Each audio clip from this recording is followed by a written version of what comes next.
In 1989, Dr. August Reeder was asleep at home when he was awakened by massive chest pains. As a physician, my first thought was, I'm having a heart attack. I reached out to grab the phone to call 911, and while I was in mid-reach for the phone, I felt my heart stop beating.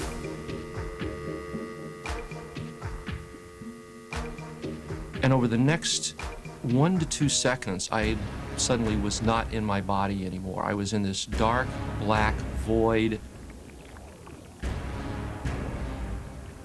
And suddenly it dawned on me, my God, I've died. In that panic, something in the back of my consciousness said, let go and let God. And in that thought, this negative, horrible place was turned into a beautiful flash of my entire life, connecting events from my childhood to my adulthood in ways that I never would have imagined.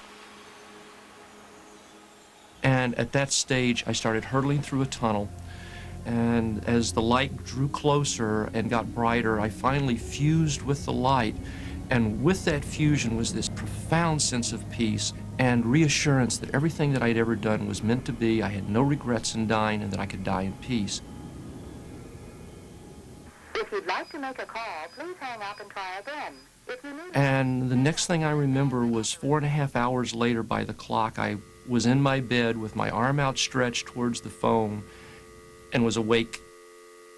I said, my God, what happened to me? But I never felt better in my life. I mean, I felt marvelous. Pediatrician Melvin Morse has been documenting the near-death experiences of critically ill children he treats at his Washington-based practice. Morse has found that despite their age, these children seem to come away from their experience with a uniquely profound understanding of both life and death.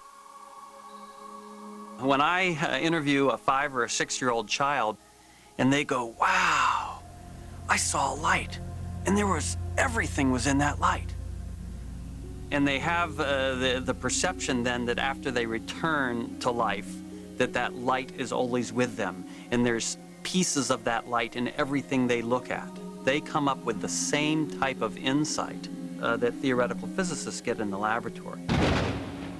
That life is a pattern of energy. And whether we want to call this universal energy pattern God or not, is not really for me to say. Throughout the years, Dr. Morse has compiled hundreds of drawings and writings created by children who have returned from the brink of death. I just wanted to get to that light and forget my body. It was a beautiful light that had everything good in it. For a week, I could see sparkles of bright light everywhere. I wasn't afraid to live again because I knew someday I would see that light. Incredibly, many of these children, barely old enough to write, describe in great detail images and emotions nearly identical to adults who have had near-death experiences.